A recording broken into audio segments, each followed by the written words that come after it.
What is up, guys? It's Luna here. Right now, I'm bringing to you guys some top 5 best tips for playing Bombman. Now, you guys really enjoyed the one I made on Gord. It was a top 10, actually. I shortened it down for this one. But if you guys want to see the Gord one, the link will be in the description. But anyways, guys, let's get right into this, and I hope you guys enjoy.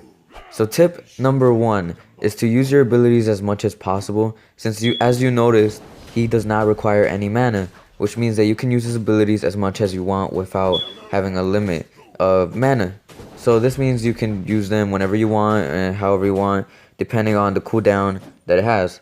So what I recommend is, like, if you're trying to go somewhere, use your first ability, because you get to go somewhere quicker. You get to move there faster, and it's a dash. So pretty much it helps you get there faster, and by using it, you can get to team fights easier. Along with that, your second ability has a really low cooldown and is really powerful. Along with that, which means you can just spam it in team fights and do a lot of damage. And your ult too does not require any mana, so you're always ready to ult as long as it's up and it's not in cooldown. And the cooldown is really short on it too. It's not as long as some other ults. Now, tip number 2 is to build your build according to your playstyle. If you're really aggressive and you're going to be over there in the team's face, facing a lot of targets at once and taking a lot of damage, I would recommend you build more defensive, and so you can last longer in team fights and still put out damage. Now, if you're more defensive and laid back, then I would recommend you put some defense too, so you can stay alive. But then you can also build into some offense, since you won't be taking as much poke damage from the enemies, since you'll be more back and not up in their face. Now, tip number 3 is going back to his ult. So his ult is a very unique ult. Does a shit ton of damage. It really does.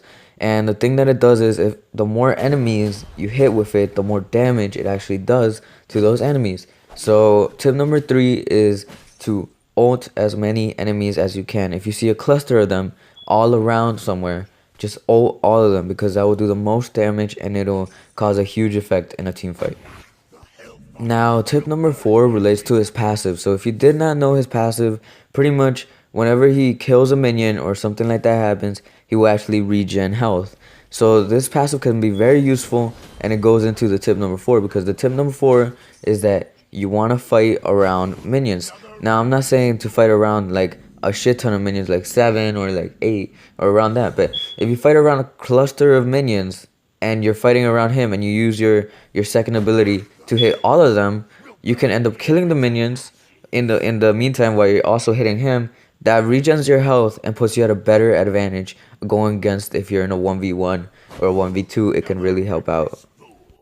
Now, the last and final tip number 5, is to actually target the squishiest targets. Now, this is an obvious one. It's because the squishiest targets are going to be the easier ones to kill. I mean, your ult does insane amounts of damage, and it even does insane amount of damage to the tankier targets. But with a squishy target, you can ult and take almost half their health out. So that means that they're really easy to kill, and really it's easier to kill them. And that just makes it better, because by taking them out, they're usually the ones that do the most damage, since they're the squishier ones. With them out, it's only the tanks, and you can really use your team to group up around the tanks and kill them too. So really, tip number 5 is to target the squishier targets. Anyways, guys, I hope you enjoyed that short little video with my top 5 tips for playing Balmond. I mean, I love Balmond. He was the first hero that I unlocked and bought, and I just love playing him. I find him really strong and one of the best heroes in the game. But anyways, guys, make sure to smash that like button and subscribe if you already haven't. And yeah, if you want to see more of these, make sure to comment down below, and I'll make sure to do more of them. Like I said, the top 10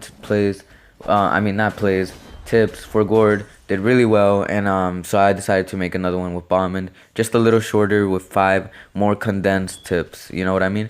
But anyways, guys, that was it for the video, and I'm out. Peace.